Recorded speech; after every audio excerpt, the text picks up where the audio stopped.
Greetings, everyone. This is Rock and Roll Spot Connection with my spoiler-free review of Scream 5, or simply Scream, as yeah. Anyway, so Scream 5 is the fifth movie in the Scream franchise, which honestly probably should have been at the after the third movie, but not the point. Basic premise is that there are more killings going on in Woodsboro, being perpetrated by someone in a ghost face mask. Some quick points are that the meta commentary, as per usual in the Scream franchise, is pretty well on point with. Again, once again, it's also just it's a solid sequel slash reboot. That said, it's also not the best Scream movie, but also definitely not the worst. So our cast of note, we've got Neve Campbell returning as Sidney Prescott, of course. Courtney Cox returning as Gail Weathers. David Arquette returning as Dewey Riley. Marley Shelton returning from Scream 4 as Judy Hicks. Then we've got our new cast, Melissa Barrera as Sam Carpenter, who is she is the heroine of the movie. Jenna Ortega plays her sister Tara Carpenter. Dylan Minnette plays Wes Hicks, and Jack Quaid plays Sam's boyfriend Richie Kirsch. Also, you should know that yes, Wes Hicks is supposed to be the son of Sheriff Hicks. So what happens? There's not much to say really after like the opening. Tara, Sam's sister, is attacked, which leads Sam to return to Woodsboro. There are a lot of callbacks to, especially the first one. In part just because of the similarity, and like I said, it does feel very much like being equal parts reboot and sequel. There are some twists and turns. I did not exactly see some of the twists coming. One, there's a major plot point that it's revealed early on, but I'll be completely honest. While what I was thinking while watching the movie was close, I didn't think that would end up being the case. But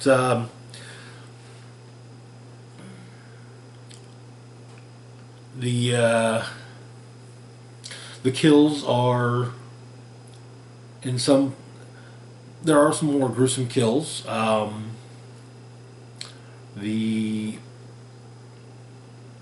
I said, the meta commentary and the meta, not even just the meta commentary, but just kind of like the meta tropes and whatnot are well played out. So the ups and downs. First off, like I said, you got a honestly good cast. I liked all of the major characters. I thought they were well portrayed, and the ones that died, it did suck that they died because I would have loved to, maybe seen some of them go on to Scream 6 if that's going to be a thing. The movie does utilize the tropes of the series quite well. For example, you've got, of course, talking about the rules of horror movies, like the rules of the rebootquel.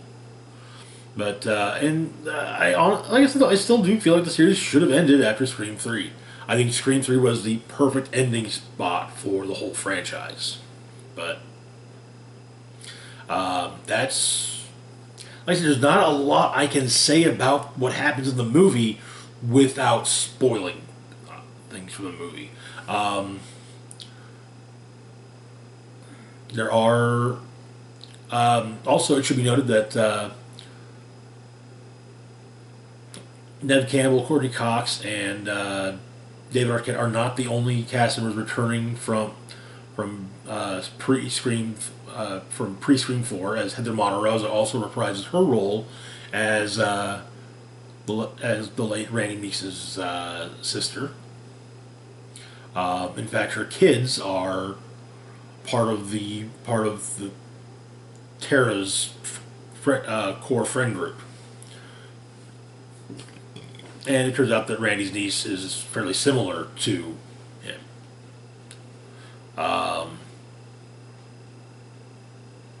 But yeah, there's like I said, it's got a lot going for it. I think I would not. I don't think I would be opposed to seeing a follow up. There is still, I guess, there's still one thing I'd like to see occur within the Scream movies, and that would be, and I'd probably have to rewatch. I'd probably rethink this if I rewatched it, but there was a series on MTV inspired by Scream a few years ago, and I think the first season is kind of like a stretched out version of the first movie, but I think that they never commit to saying it. You know, they make a point of keeping it separate without bringing things up. But it would be kind of neat to see kind of characters or even just cast members from the show appear in a future Scream movie. But yeah, it's honestly not a bad Scream movie. To be fair, I would probably list the worst as probably being Scream 4. There are some film franchises where there's an old saying about Star Trek movies, how only the even numbered ones are good. Well, the opposite is true in my opinion, when it comes to Scream. The odd numbered ones are the best. I would say that this is definitely the third best Scream movie. I'm not the biggest fan of Scream 2. There are things to like about it, but all in all, it's kind of meh. I feel like it does kind of irk me a little that this one didn't really do anything. It acknowledged that the sequels had happened, but it didn't really, but not like mentioning actual things from them. For example, the a lot of the main cast likely would have been in Woodsboro during the events of Scream 4. I would probably have memories of what happened. But nothing. No one. I don't recall anyone bringing anything up that was directly related. Anyway, so yeah. It's an overall rating. I give it a 3.5 out of 5. It's not great. It's not terrible. For the first movie I released this year, I've seen in theaters. Not bad. Not bad. Not bad at all. Anyway, that will do it for now. Got ourselves a busy video weekend ahead of us. So we got the Beyond Report for last month, as well as this week's weekly comic book roundup. Next week, we got a few things. A weekly comic book roundup, at least, possibly also building a team. There's some other content it's been kind of backed up a little, but I want to try and start getting to that soon. But anyway, as always, feel free to like, share, and subscribe. Links to my Facebook, Twitter, Patreon, and PayPal can be found in the description box down below. This is Rock and Roll Spock signing off, saying live long and rock hard.